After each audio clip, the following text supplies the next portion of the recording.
Hello, welcome back. So, I thought seeing as it's Halloween, I would try to build a monster using some of the mishmash teams we've seen come about in the last year or so. Three of the biggest names in the esports community have over the last year built monstrous international super teams that have terrified even the most courageous CSGO. First, Complexity revealed their juggernaut in November of 2019, closely followed by OG's unveiling of their somewhat untitled super team. I've dubbed the OG roster the Kraken for thematic consistency. Finally, over the last few months, Cloud9 have been slowly teasing and announcing their Colossus. All three rosters are known and finalized, including Complexity's most recent addition, not entirely by choice from what I understand, but still, it's quite an improvement. I feel like taking a side-by-side look and comparing all of these monsters that have been sewn together by the team's owners and general managers, then I will be combining 5 of the players from these rosters to create my own original monster. At the IGL position, Complexity have BlameF, OG have Alexi B, and C9 have Alex. All three are relatively young and new to the role at the highest level, but have all shown promise in the position. Alexi B masterminded Ence's far too easy run at the Katowice Major in 2019, as well as runner-up placings at several other S-tier events. Prior to joining the C9 Colossus, Alex guided the Vitality roster to several great placings and to the number 2 spot in HLTV rankings. The final of these three is BlameF. In contrast to the other IGLs on this list, BlameF is one of the most skilled players on his team, consistently putting up really good numbers, as well as being the mind responsible for allowing the team to function as a cohesive unit. Of the three, I would pick BlameF for my monster roster, as his skill combined with his leadership ability should be ideal for keeping egos in check in such a super team. The next position to consider is the Orca. These are some of the most exciting names in their respective teams, capable of producing mind-bending highlights at any instant. Woxic of Cloud9 has been competing at the highest level of Counter-Strike for the longest of these three, having played in the Mouse Sports roster that won several tournaments in 2019. His unique playstyle created by his very high DPI makes him incredibly exciting to watch, but it does lead to him having some consistency issues, especially over longer periods of time where we've seen him fluctuate between being the best AWPer in the world and just an average player. Mantu on OG and Poison on Complexity were both seemingly risky pickups at the times they were signed, but man, they have shown they really belong amongst the elite in the past year, putting up great numbers and making the most of the opportunities afforded to them in 2020.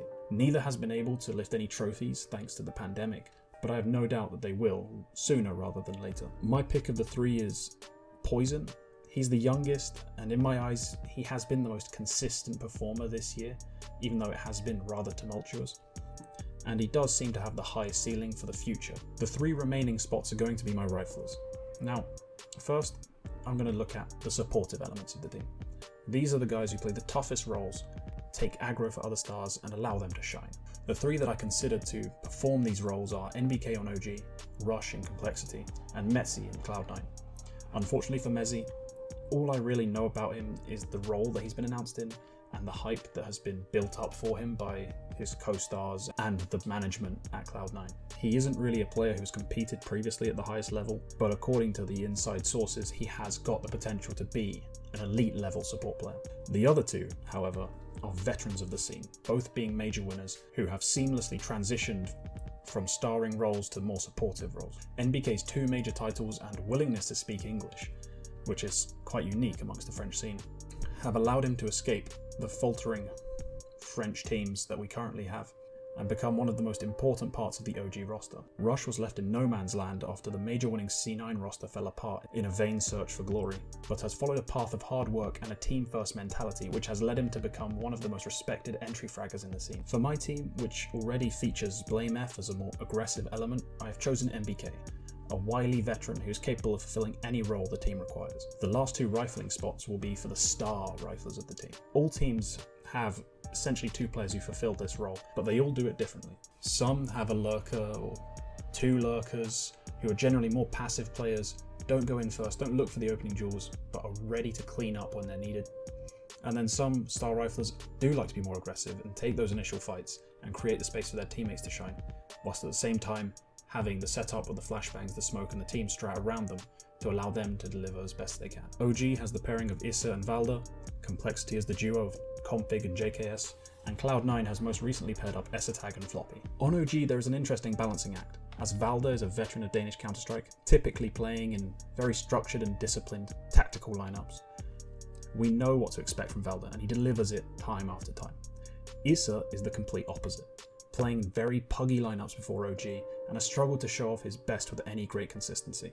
Thankfully, this team has two players in MBK and Alexi B who are willing to put their lives on the line to allow these two more passive players to shine and close out rounds. Complexity's dichotomy is not one of consistency, but rather of playstyles. JKS is one of the world's best lurkers, finding a great many kills late in rounds to bring them home. On the opposite side of the spectrum, Config's unbridled confidence leads to him taking on any challenge he can find, playing as aggressively as Blameth allows him to, opening up rounds with his incredible first bullet aim. The newest rifle star duo of the bunch resides in Cloud9. I have not had the pleasure of watching Floppy play, as frankly, Tier 2 NACS is not a vice of mine. His role has been referred to as an anchor, which is more of a CT side denotation, whilst Esatag has been announced as an entry fragger. During Esatag's time with Astralis, he played more passively than his new role would suggest, but from what we've seen of Esatag in Heroic and Astralis now, he can definitely play any role with a rifle in his hands, let's be honest. He has got that sort of jack of all trades quality. My pick of the riflers, firstly, has to be JKS. I think of all of the riflers on here, he has been the most consistently successful over the last year or two, especially on LAN. His lurking has allowed 100 Thieves to go from being top 10, sometimes competing for big titles, to consistently in the top 5, consistently making top placings. He's now moved on to Complexity, where the increased level of skill of his teammates should probably allow him to bring home many more tournaments. The other player I picked, I was going to go with Config, but when I thought about what Esatag can provide a team in terms of the diversity of roles he fills, I felt it made more sense for the balance of the roster to pick Esatag. I believe that in the long term, having Esatag in, who is much more cool-headed and composed and team first, holistically should lead to more wins. Finally, who is the Dr. Frankenstein to this monster I have created? Who shall be coaching this amalgam of skills and personalities?